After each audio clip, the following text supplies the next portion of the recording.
Hello and welcome to Springboard Virtual University. My name is Albert Ocran, matriculating you into Ghana's foremost developmental program, bringing together the greatest minds since the year 2008. Springboard is brought to you by the Springboard Roadshow Foundation and proudly sponsored by MTN Pulse, the Enterprise Group, UMB Bank, with media support from the Multimedia Group and the Graphic Business. Here we are in the year 2023, starting with a series, My Top 10. And by the time you graduate in the next hour, it's simple. You will get the 5 lessons, learnings, prescriptions from people that you love to hear from and people that you tell us always that they are your role models. You will hear their 5 biggest learnings and more importantly, there are 5 prescriptions for the ideal Ghana. My first guest is somebody that you love to hear over and over again. Reigning Journalist of the Year, broadcast journalist, and health advocate, Portia Gabor. Portia, good to see you. Good to see you. I'm indeed humbled to be here. I was a listener of Springboard as a child, and then I'm no more a listener, but today I'm here as a contributor, so it's like a full circle moment for me. So I'm indeed it's humbled amazing. to be here. It is amazing, and we followed your rise and rise for quite a while. Springboard literally has a list of people that we track, and we sometimes will tell ourselves that next year we'll bring this person, and then just follow what they do. And let me, on behalf of Team Springboard, thank you for your outstanding contribution, especially in the past year. I'm sure that our viewers and listeners have their own list of your awards. And I recall during the MTN Heroes of Change Awards, where I happened to be one of the judges, telling Gifty sitting next to me that this is almost like the year for you. Do you feel sometimes like this year has been, the past year has been like a watershed moment for you? It's been the year God has broken through for me after years in the wilderness. And to me, it's like being a carrot. A farmer goes to the field to grow different fruits and vegetables. We all see the pineapple growing. We see the ears of the corn shoot up, but no one sees the carrots. It is deep in the soil, and carrot thinks that it is far behind, it is not growing, but it is indeed growing. Then all of a sudden, the farmer comes to the field and uproots the carrots because it's time has come. And it was like a full circle moment for me, because sometimes you could be talented but hidden, and you have to trust in God's timing, because he makes all things beautiful in his time. So in the years of being in the wilderness, I was still growing like a carrot. And let me use this example as well. A farmer also goes to the field and sows a corn. All things being equal, 3-4 months, you get fruits from the corn, but you sow a cocoa seed and then it takes 7 years for it to bear fruit. But it doesn't mean that the cocoa seed is useless, because no one is seeing its fruit until it gets to its 7th year. So sometimes you have to trust in God's timing to make all things beautiful in his time, and I've always felt that way. Would you say that is one of the anchor principles of your life? Exactly. God has broken through for me severally. Growing up, I remember in class 3, I had a visitor in class. There was a lady in black who had come to see me. And when I went home with her, apparently my father had died. I'd never seen my father in my life before. And he wanted to see me before passing on. It was too late. The time she came, he had already passed on. And I remember people kept asking me, what is going to become of your life? And I knew that God was the father to the fatherless, and so I trusted that he was going to take care of me. And it meant my mom going back to school to raise extra income for me as a nurse as well. So I lived with relatives, I lived with my mom's friends at a point in time. And in school, I did not always want to become a journalist. I first wanted to become a doctor, a medical doctor, but my maths was terrible. Then I wanted to become a lawyer, and I changed it at a point. And then I wanted to read the weather on TV, but was it influenced by Reverend Amos Nyakote? Exactly. I loved his report and his weather forecasting. My breakthrough moment came when I went to visit my mom at Ewutu Bontrase. As a nurse, she accepted postings in rural Ghana, and there was no electricity there. And the only form of entertainment for me was the radio. And BBC signal was very strong in Ewutu Bontrase. And then I kept listening to the BBC. And then I heard Kweku Sechiado, and I loved his reports. Each and every one of us has a voice.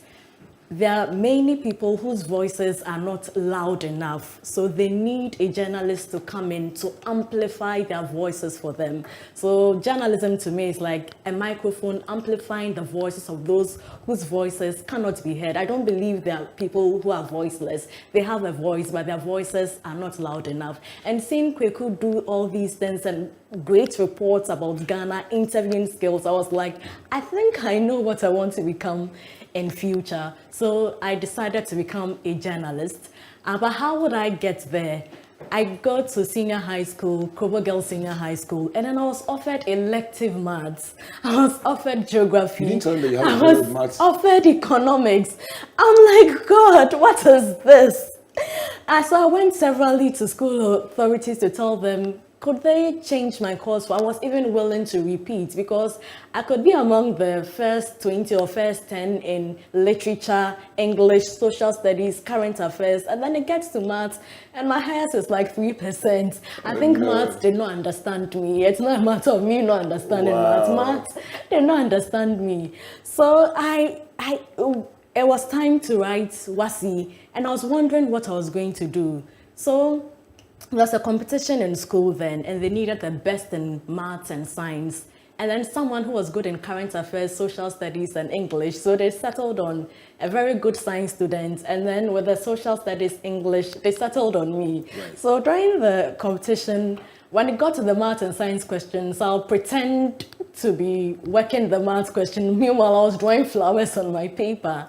And then after the first 3 rounds, we were last but one. And then we had the last round, which was English and then social studies and current affairs. And no one answered those questions. I answered plus the bonus ones because I was really good in current affairs. I was reading newspapers. And then in the end, we won.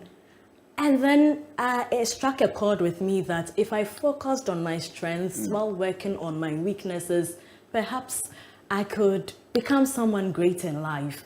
So SSC, my mom did everything. She got me the best of elective maths teachers. She did everything possible for me, but maths still did not understand me. Wow. So a few weeks to the exam, I sat her down and I told her that, Ma, I'm going to tell you something. I am going to fail in elective maths, but luckily for me... I'm telling you in advance. Yes, I'm telling you in advance, but don't panic because I'm going to focus on my strengths.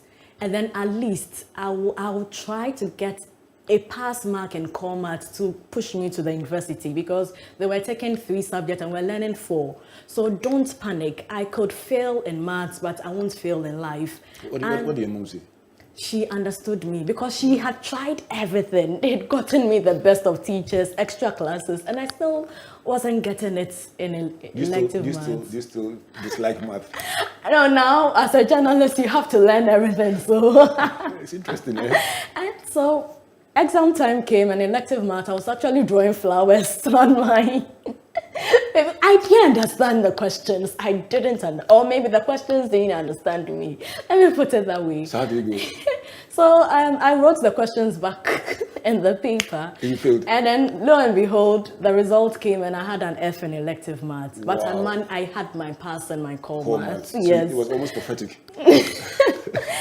Well, I remember going for my result and one school authority was like, so you failed in elective maths, so what are you going to do now? And like everyone thought I had let everyone down because of the F that I had in elective math. And I was like, I'm going to go to the university and I'll make it in life. I wanted to prove them wrong. And I remember one school authority also telling me, what do you want to become in future? I said, I want to become a journalist and a news anchor. How old are you then? I should 14, 15, thereabouts. I tell you what, you were very blessed because I was talking to a 20-year-old recently, and And I asked, what do you want to do? And she said, I don't know. And I said, it's okay.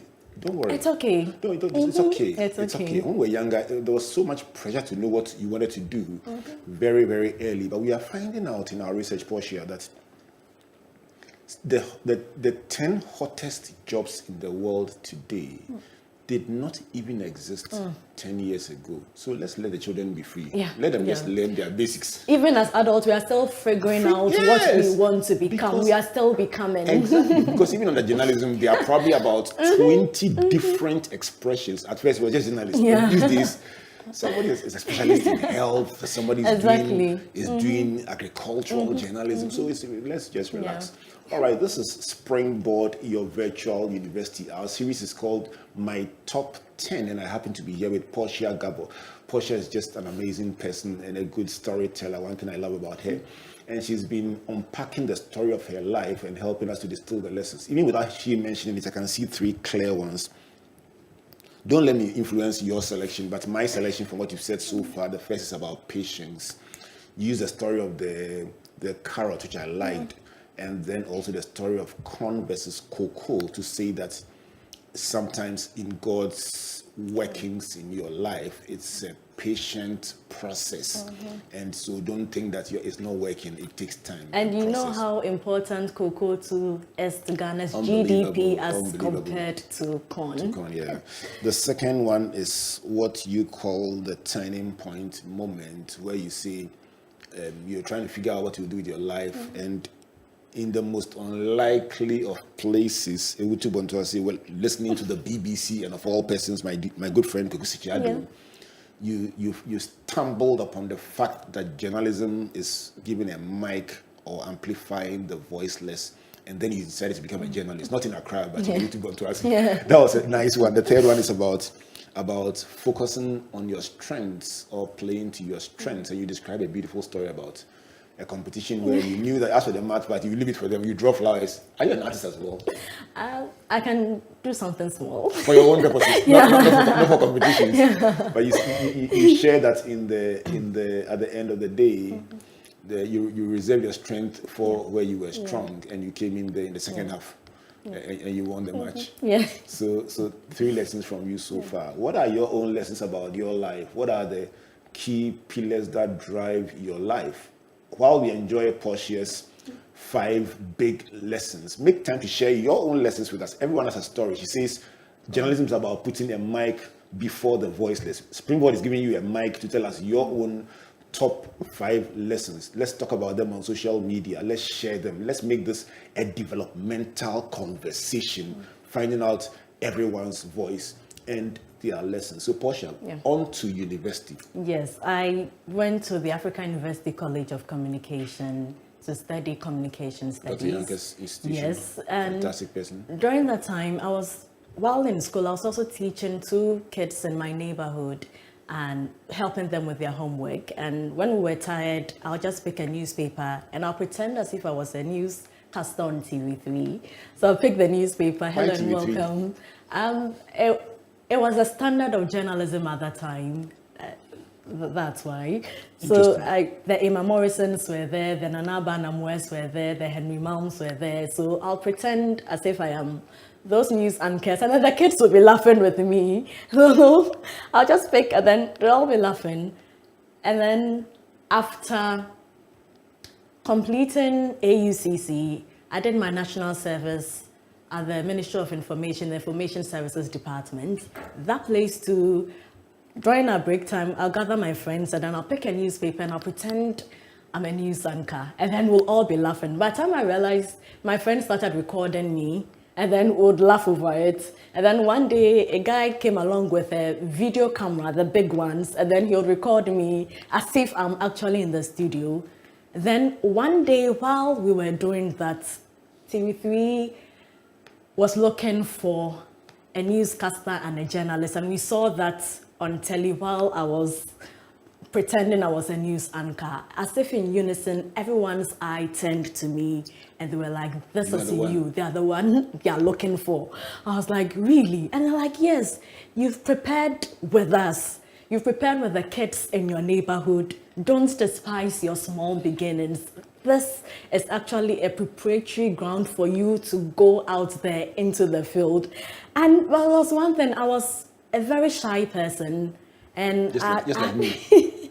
I've never done public speaking before, and I thought I was just doing it just for doing sake. But there was this friend, Augustina, she actually held my hand, went to Cantamanto to get a nice dress for me, a skirt and a top, and she was preparing me for that moment. And I was like, still, I don't want to go, and I'm nervous, I've not been in front of a camera. And she was like, no, I take out my phone to record you while you're pretending you're a news anchor. So, and it just cast my mind back to David. Before David became a king, he was in the wilderness, conquering the lion and the bear in the wilderness. And that actually prepared him to kill Goliath and actually prepared him to go into the palace. I remember going to ICGC, Christ Temple then as a young girl, because I didn't have a sense of direction, I didn't have a sense of vision. And so when I just got up, I'd heard Dr. Waterbull preach on television. I decided to go to church, and he made a sermon the first day I went to his church, and the sermon's title was The Making of a King. How God picked David up from a shepherd boy and then made him into a king in the king's palace. And it struck a chord with me, and I was like, okay, God, if you could do that with David as a shepherd boy, perhaps if I pray and ask you to do the same thing with me, Portia, would you do this to me? It was just a simple prayer I prayed to God, and I think God heard me. So I went to take a picture to go to TV3, and at that time my ears were really big, and they're still big though, but I was so insecure.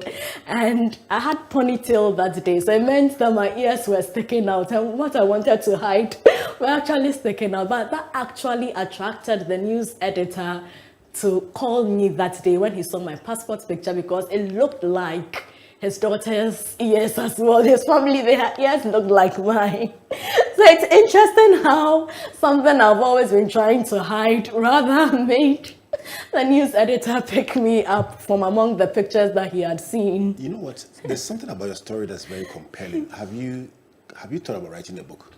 Yes, I have. I think you should. I think you should. I'll tell you what. You say everyone has a voice.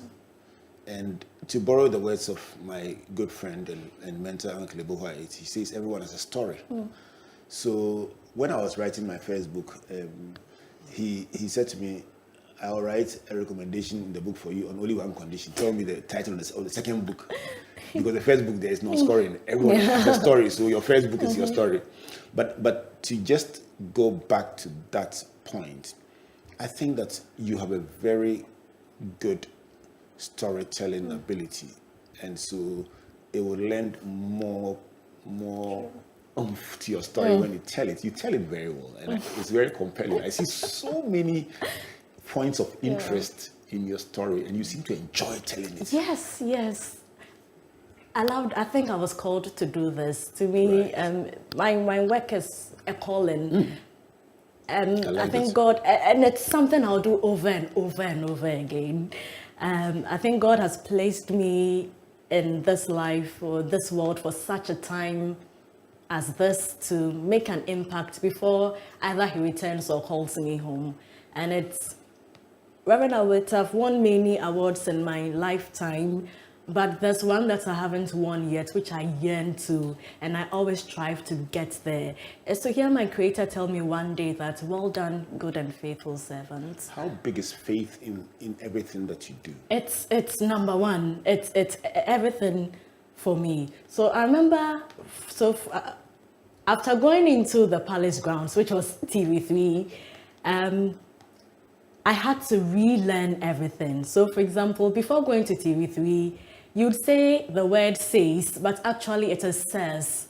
Epitome, it's epitome. And I had to relearn the whole English language again, because I was now going to read to millions of people, some professors, some who are good in English language, but I came with my raw talent.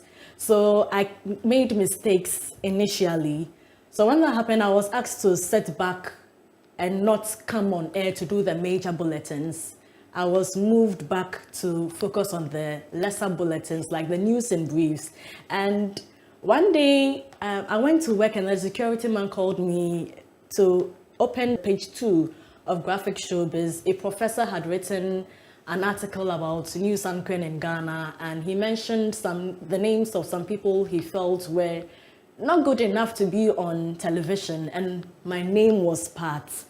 And that day I was like, oh my God. And imagine the number of people who read the newspaper with your name there as someone who wasn't good. I remember people laughing at me that day. I was like, God, did you bring me to the palace ground for just this to happen to me, for me to become a mockery? And I remember I wanted to resign that day because you can make a mistake in your home and no one sees, but for the whole world to see you make a mistake on air, so I was prepared to resign. So I started as a sports presenter at TV3. So during sports time, at that time, the sports presenter was not around, so I had to fill in. So while it was time, we had gone on a commercial break and it was time for me to read.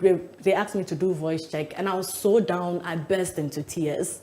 And the director was counting down from 10 Who was to... the director at the time? He was called Josiah. Okay. Yeah. He was counting down 10 and I was crying, not like soft, I was crying, ma. And if I had come on air, it would be on YouTube. The whole world would see me crying. And I was still crying. It got to 5. I was still crying. 3. I was still crying. 2. Because I knew if they picked me, I was hello and welcome, and then I'll start crying. That is what would have happened. But it got to 3. I was still crying. 2, 1. And the director would say, kill sound, take reader, cue. That's when you see us in your homes. And then he said, kill sound, take reader. Guess what happened? There was lights off. It was a major outage in Ghana that day. And that day, I knew it was God. I had no doubt. This is not a Tolly story. This is actually something that happened. You know what you remember? There was light it's off. almost like the whole of your life is some divine Yes. painting that is like a film. Yes, and I remember back to the prayer I prayed to God. If he was able to use David, he can use me. It was a simple prayer and I committed my life into his hands. And Let me pick one of the most compelling things you've told me. It's funny that, the awards are beautiful and the list is as long as the full Ghana Black Stars plus the substitutes. But the thing that you said today that has caught my attention the most is going to start a broadcast career with all the vim. Starting, and I'm sure when you go home that day, friends, family, loved ones, we saw you on TV. Then they say your pronunciation is not yet up to the level that is required. So step back. And now you have to go back to the wilderness. And you feel like resigning, you feel like you've lost it all, and you have to start relearning language all over again. The star girl in Krobo Girls doing competitions and winning with language. I suspect that there are several people at what you call the wilderness, those dark moments in your life where you think you've hit some top point and you've been sidelined or relegated. Before I give you my summary and ask you whether it aligns with your summary of 5, speak to those people who are at that point of uncertainty where you really think that you'll be relegated. What would you say to them? I'll tell them to trust in God's timing. Remember the olden days. Our parents had plates and glasses where they kept in a wardrobe, right? And they only bring it out when a visitor comes to visit. So there are other utensils being used, but those ones are preserved. And so the plate will think that it's useless till a visitor comes in, and then you're no more hidden as well, and then you are serving your purpose. And the years in the wilderness, it's rather time for you to work on yourself. You don't stop what you know how to do best, but work on yourself in the wilderness and trust in God's timing. And God will certainly break through for you when you're in the wilderness period. So in my case, I worked on myself. I got a dictionary, a pronunciation dictionary to work on myself. And then in my wilderness period, I asked myself, okay, there are many news anchors in Ghana, but how can I become different from everyone. And I knew I loved children. I decided, okay, while developing on me reading the news on television, I am going to go into the field and do stories on children. So there was a community, Tomefa, and 2 children had died while crossing the river to go to school. And I saw the story. It wasn't my story. I saw it in our system. And the story focused on an MP going to donate money to them after what happened. And so I called the person who did the story. I was like, I don't think that should be the story. Let's go back there and see why they are using this river to go to school when they could have used transportation. So I went back to the community, sat in the same boat with them without a life jacket. Yeah, I won't do that now because I have 2 children to take care of. So like, it was like something drawing me to do the story. So I went there, sat with them, and there was even a hole in the canoe. But I wanted to tell the story for everyone to see what was happening in that community. And so I joined them, and I felt what those who died had felt, that fear while going to get an education. I did that story, and it was the story that got me 2 awards at GJA in my first year of being a journalist. Wow. Yeah. The canoe with the hole. Yeah. Yeah. Riding without a life jacket. In my wilderness time. Riding without a life jacket. Yes. I could have sat down to say I'm in the wilderness and let me be in the wilderness, but I decided to develop myself in the wilderness, and it got me 2 awards. This is Springboard, your virtual university. If you just joined us, this is the voice of Portia Gabor.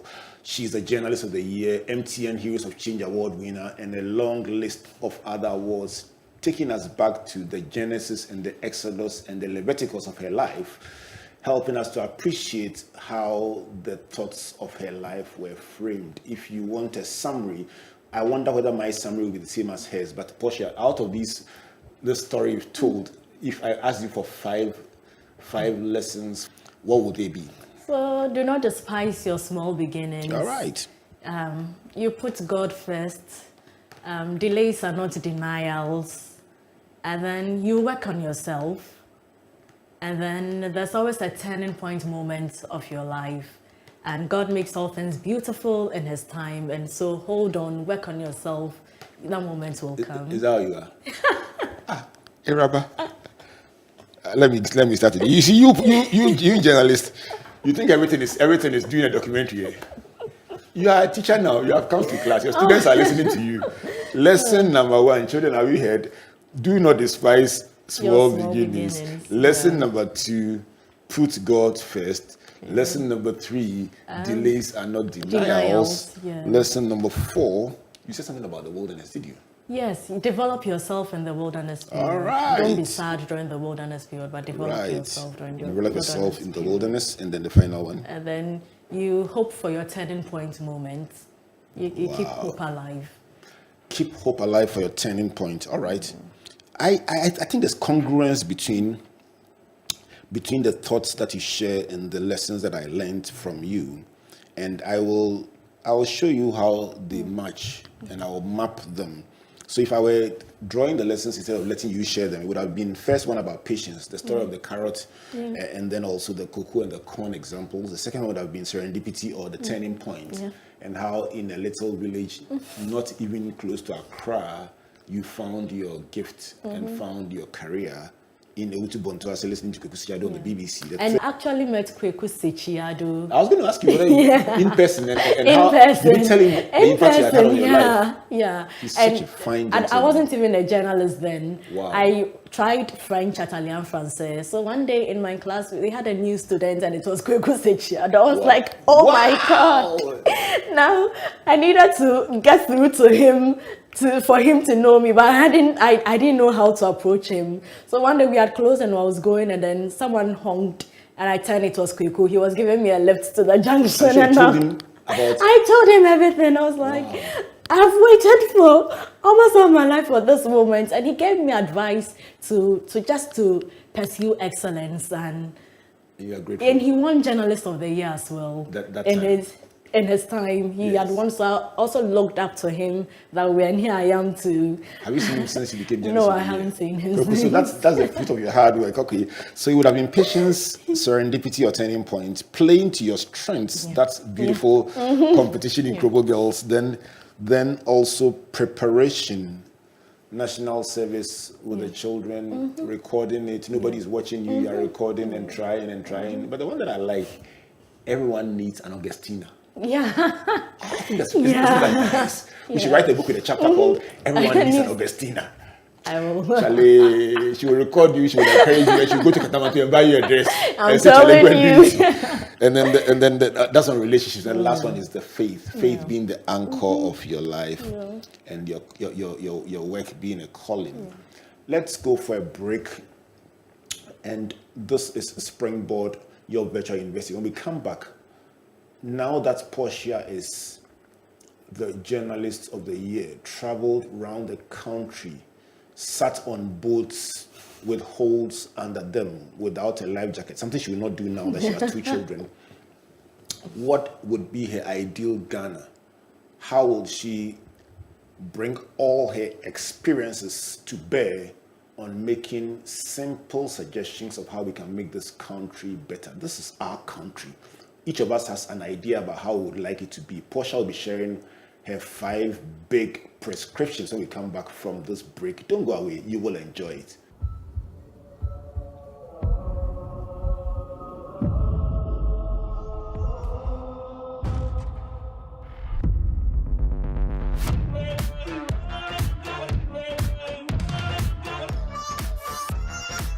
Give me some of that. Some of this, some of that. Give me some of that. Some of this, some of that.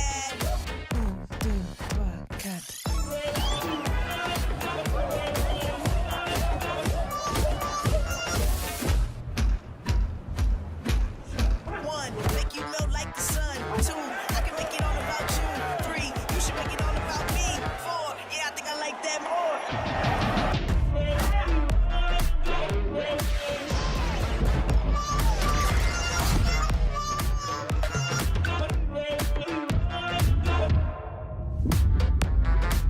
Give me some of that. There once was a man who had it all.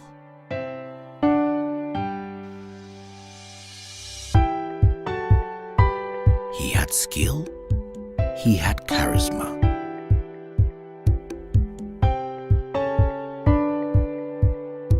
He was loved by all, but above all, he knew the importance of helping others, lifting others up. He knew the importance of giving other people an advantage so that they too would use that advantage to help others. All you need is that advantage that sets you apart from the rest.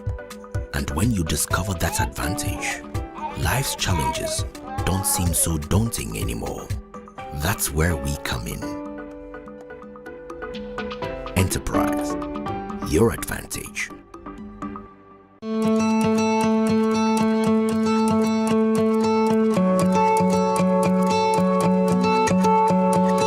At Central University, we are not just giving theoretical knowledge, but also real-life practical immersion. Our projects and research are targeted at solving real-life problems within our built and natural environment. My name is Che Joseph Bafo, an architecture student. The faculty and facilities available to us make us industry ready. The project I'm working on recently won an award when my colleagues and I visited the Netherlands. Central University makes you industry ready.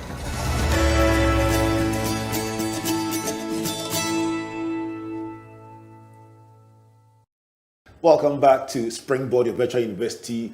Today, hanging out with Portia Gabor, award-winning broadcast journalist, as we explore her top 10. In the first part, we're looking at her 5 biggest lessons. I must confess, it was a struggle to find 5 because it was becoming 10, but we had to strain to find 5 so we could devote the remaining 5 to her prescriptions. This program is brought to you by the Springboard Ratio Foundation and proudly sponsored by MTN Pulse, the Enterprise Group, UMB Bank, with support from the Multimedia Group and the Graphic Business.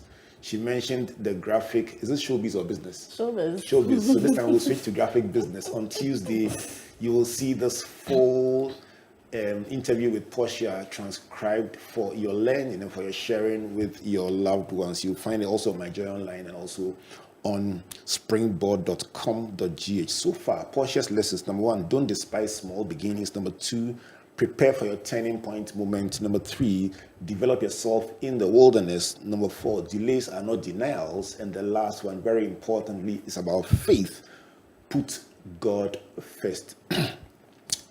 Portia, let's go on to country. Country. Do you love your country? I love my country. Why? Wholeheartedly. It's the country God placed me in for such a time as this. And Wow. I'll fight for my country. Things may not be perfect with my country, but it's still my country. Lovely, lovely. So I want to hear from you. I mean, in this Ideal Ghana segment, we all write on our Facebook pages what things should not be, and then sometimes criticize what we think could have been done differently. And sometimes in our own private moments, we say, if I had power, I will do this, or I will do that, or I would like to see this. If you scanned our country, and God gave you a chance to make a wish, a prayer, a desire, what are some basic things that you think if we did it this way, it would work? I want to see a Ghana where the price tag is not placed on the life of anyone just because of health. So I get many people in my inbox, always flooded, people with diverse ailments who cannot afford. The recent one, I had someone who needed 400,000 cedis to undergo surgery outside Ghana. I think it's time we cushion or help those who cannot afford. I have watched children with dreams die just because they could not get 20,000 cedis to treat cancer. And I've also seen children who were on the verge of death and their lives just changed because they had that amount of money to undergo chemotherapy. Money should not be placed on the life of anybody. And it's also time for us to develop our healthcare systems. A Ghana where politicians will stay in Ghana when they are ill and not travel outside of Ghana to access healthcare. And just to stay on that a bit, is that the reason why you seem to have specialized in reporting on healthcare issues? That's majority. Usually those days, those stories were left for interns to do. But one day I remember a mother begged me, she did not want her child to die. And that, as a mother, it resonated with me. What if it was me? Would I be able to get that amount of money to cater for my child? So I needed to do something to advocate. I may not have 20,000 cedis, or even like the teacher who needed 150,000 Ghana cedis. Well, after we did that story, she had that money and she underwent brain aneurysm surgery and she's alive. If she hadn't raised that money, she would have died. So there are thousands of people who have died just because they could not get money. When you're able to get them to help, describe how you feel in one word. One word. I think I'm speechless. I mean, I'm overjoyed. No, I think I like the speechless. Speechless. I'm speechless when I'm speaking. For you to be speechless, goodness. then it's special. I mean, I don't know what to say. Yeah. I mean, someone I watched a boy, I think he was going to die the next day or something. And he was going to die. I mean, and immediately the money comes in, it's like, I think the Bible says it best, like when water, at the scent of water, a tree sprouts again. It gives hope to that little boy who was going to die. And when you see him today, oh my God. So if, because of the amount of money Ghanaians raised for him, if he had wanted to become a lawyer, he can become a lawyer. And that's you are given a the second first chance at life to that person. Right. What will be a second prescription? I want to see a Ghana where children with special needs and disabilities or rare diseases are given equal access in life. So I think now we are not even talking about equal, we are talking about equity, because they've been left behind for far too long. We are talking about fairness here. I've done stories where children with special needs, writing BC, especially those with cerebral palsy, they cannot hold a pencil or a pen to answer section B. They may manage to shade their objectives, but they can't answer section B because they cannot write anything. And these are children competing with other children in the classroom. Sometimes they stand throughout and they can't even write an A. And I remember doing a story on Matilda Adbenyega. She couldn't answer section B and she did not get access to go to senior high school after BEC. So I walked to the school selection placement system secretariat and I told them, no, you have to bring in equity. You have to give her a chance because she wasn't. I did that. And she got access to West Africa Senior High School and she completed WASI and SS. And then, but the only challenge is that the same problems still persisted. I've been advocating, can we develop a software for them to answer the section B since they are graded, they should be graded differently. Right. And she's now struggling to enter university because she did not do well in the maths, the science, because she couldn't answer section B. It's shameful if we deny them this opportunity. My good friend Farida Bedu has been a champion for people with special needs and especially cerebral palsy over the years. And she won an award in our very first Festival of Ideas Award for her work. But I was recently reading an online article about a child with cerebral palsy that wanted to go to Harvard and had gotten early admission, and it was just I saw that video. I agree with you about Matilda and about everyone else. There are many of them. I even saw opportunity. yesterday another person, a colleague of mine did a story too. Another person with cerebral palsy who can't go to university just because they couldn't answer section B. Can they be graded this differently? Section B we must prove. I think we must take it as a priority. Let's bring in section equity. B. All right. We should bring in equity. No more equalization, but equity. They've been behind for far too long. Let's push them to the front. What will be number 3? Number 3, I think I want to see a Ghana where the older generation will hold the hands of the younger generation and mentor them as they hand over the baton to the younger generation. It's not about just breaking the glass ceiling, but putting a rope down and ensuring that the younger generation are also able to climb and maybe surpass the level where you even got to aim for the stars. I remember getting, after CNN Africa Journalist Awards, Harvard University wrote to me and they wanted me to come over to do a fellowship program for 1 year over there. If I had a mentor then, someone to hold my hand, to make me believe in myself, then I would have taken advantage of that opportunity, but I didn't because I felt it was too big for me and I couldn't go to Harvard. I don't know what happened to me. And so that opportunity went away. So I think now we should make it a priority. What time of your life was that? That was 2011. 2011. Was it around the period where you were in what you call the wilderness? So it was just after I'd won the first GJ award, but I still didn't believe in myself. Right. It happens. Especially when a whole person can write an article about I'm telling you, a professor, goodness. I remember writing I got his email address and I wrote to him to help me become a better journalist, but I didn't get any response. You went to that extent? Yes, I went to that because I wanted to become better. Right. And I'm not afraid to learn. I'm not afraid to make mistakes now. I like something about how you follow things through. It's very beautiful. So prescription number 1, a Ghana where a price tag is not placed on anyone because of health. Number 2, where children with special needs, disabilities and rare diseases are given equal chance in life. Your 3rd is where the older generation hold the hands of the younger generation and mentor them. What will be number 4? Number 4, I want to see a corruption-free Ghana. I have a feeling this one will get a lot of traction. Why? Corruption, that time and opportunity or money wasted on corruption could have been used to develop Ghana.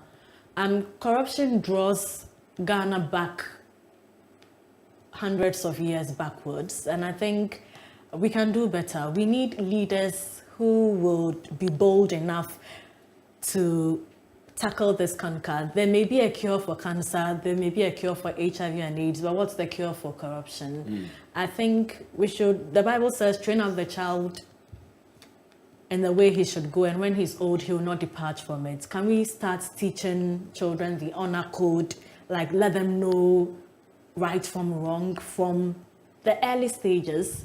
We may not see the results now, but maybe in the next 50, 20 years to come, I think it will go a long way to help our nation. I like what you say about the honor code, something that has been made very popular by my good friend Patrick Ewua in the Ashesi University, where children can write an exam, or students can write an exam without any supervision and they will not cheat. Exactly. And initially when it started, it was it sounded very bizarre or idealistic, but it has become now a standard that is celebrated across the world. What will be your final Let me prescription stick for to this country? my industry, the media industry. I want to see a media where conditions of service for persons pursuing media or journalism are improved. There are some people who are not even paid at all for doing their work. And to me, if we want to preserve democracy, we should look to the media, because the media is the bodyguard of democracy. We know what the media can do, holding government accountable and pursuing different agendas that would help the nation. We must preserve our democracy. And how do we preserve our democracy? By improving the conditions of service of media personnel. I do not need to get an award to get a car in journalism. I do not need to get to 60 years before I can build a house. There are many journalists who are, it's so sad. It's so sad. So I think we must all let's do something about it. I tell you what, every journalist listening will say amen 3 times to this one. Let me put my penchant for harvesting lessons aside, and then unpack a bit about your persona. What kind of person are you? Are you a happy person? A happy person. I'm okay. I think that's. I'm just trying. We try every day to become, right. So, I know. I'm just curious. I'm actually an introvert. Okay, I'm an introvert. People won't believe you, but I believe you. I'm an introvert. The old me would not have come to do this interview. I would rather sit at the back and not in front. There were days where even to MC a program, I want to do it. Even in church, Reverend Gidona here wanted me to be an MC, and I told him no. I gave him different reasons why. Until one day, I thought I was doing myself a disservice, because I prayed to God for opportunities, and these opportunities keep coming, and then I blow them away. So one day I just decided, I'll do it. I'm afraid, but I'll do it while afraid. You enjoy it? So, yeah. What's your favorite color? Yellow. Why? Yellow makes me happy. So you see, It's you bright. answered my first question. I see yellow and I get a smile. I love yellow. Yeah. All right. What kind of person is your husband? I met him at the Heroes of Change. He's a quiet, nice guy. Yeah, he's quiet. He's also quiet. Mention his name. He's Hubert Gabor. Yeah. Right. What does Hubert do? He's a systems administrator. Yeah. Right. He works with the computers. Yeah. So tell me, when you write a book, what will be the title? The Making of a Journalist. Why are you so sure? Okay, so I've had ideas of writing a book, and especially Dr. Mensah Otable's preaching on the making of a king resonates with me. So the making of a journalist. You know how many years ago that message was preached?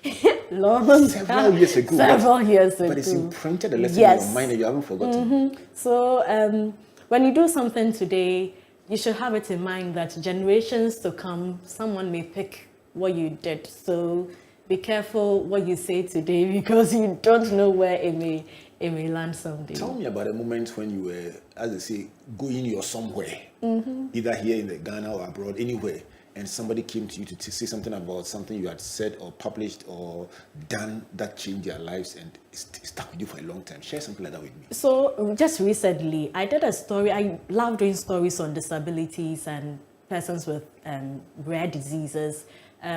Little people, the term dwarfism is supposed to be cancelled because they don't want that term. They see it as derogatory. So little people, they don't grow above 4 feet. I did a story on little people in Ghana, and there was a 19-year-old girl, Felicity Ajuri from Navrungo. I met her this year, 2 weeks ago. She came all the way from Navrungo to Accra to see me because she wants to be the first little person in Ghana to read the news on television. Wow. And what struck a chord with me was that she's never seen anyone who looked like her on television before. But I did a story on other little people. That's why representation matters a lot. So I also want to see a Ghana where persons with albinism can read the news. Are you ready to watch people like that? Little people, we need diversity in our country. You can't hide them. So let me sell an idea to you. You know how these holidays, they do, what do they call it? The holidays when they do a different version of the news, a different version of sports. Yeah. That invite your friend from Nabongo, let her sit next to you and do the news with you. Yeah. I'm sure for the rest of her life, Oh, she won't forget that. Yeah, and I told her I would push this agenda for her dreams to become a reality because little girls with dreams become women of vision. I'm going to give you a minute to sum up your thoughts when I come back, but these are the top 10 prescriptions or lessons from Portia Gabor, the 5 lessons of your life. Don't despise small beginnings. Prepare for your turning point moment. Number 3, develop yourself in the wilderness. Number 4, delays are not denials, and that will be a big one for many who are struggling and wondering whether I would also one day win an award and become that person that they are chasing for one interview after another. The 5th one, put God first. Very, very beautiful. And then for her ideal Ghana, the 6th, or the first in the ideal Ghana, but the 6th will be a Ghana where a price tag is not placed on anyone because of health. The 7th will be where children with special needs, disabilities, or rare diseases are given equal opportunity or chance in life. Number 8 is where the older generation hold the hands of the younger generation and mentor them. Number 9, simply a corruption-free Ghana. She says, Charlie, it sets us back 100 years. And if there can be a cure for cancer and AIDS, we must find a cure for corruption. We need bold leaders. And then number 10, where the media and their conditions of service are improved because they are what she calls the bodyguards of democracy.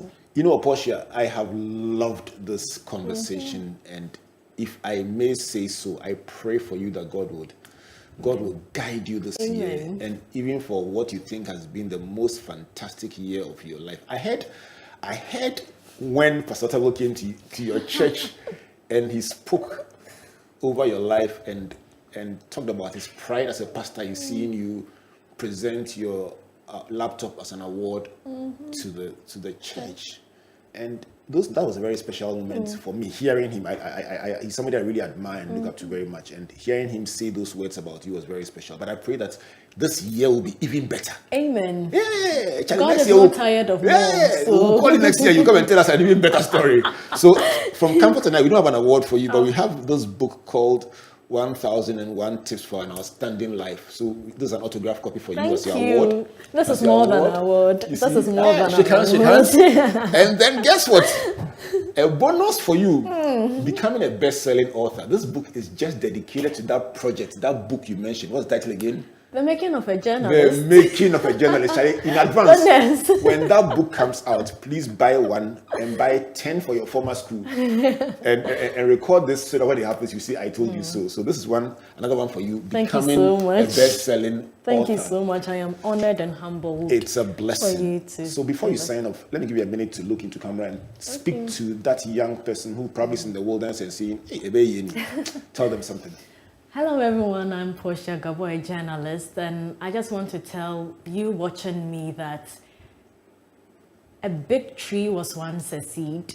When you see a seed and they tell you that this seed will become a great tree someday, you won't believe it. But that seed has to be buried first, and being buried, you get a chance to rise up again. In the darkness, nothing grows in darkness. There's silence in darkness, but you are still growing. God has not given up on you yet. And then all of a sudden, at a scent of water, the seed sprouts up and becomes a big tree. So as a seed right now, don't despise your small beginning, because very soon you're going to grow to become a big tree and you'll bear fruit. And when you bear fruit, remember, you have to sow the seed again and make sure you help someone else to become a great tree like you. Thank you so much.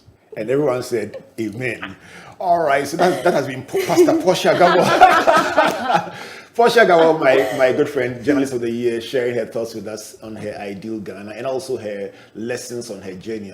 Obviously, there's so much more we can talk about with Portia, and you'll come back again, hopefully. Hopefully, I'll come Yes, back. and let's have another conversation. My greetings to you, Pastor Gideon here, and thanks for everything that you do, encouraging young people. This has been Springboard, your virtual university, my top 10 with Portia Gabor, and I salute you on behalf of the Springboard Ratio Foundation and our partners, the Multimedia Group and the graphic business, as well as our sponsors, MTN, Pulse, the Enterprise Group, and the UMB Bank. So, I hereby graduate you from this edition of Springboard, your virtual university. My name is Albert Ocran, thanking you on behalf of Team Springboard, led by Comfort.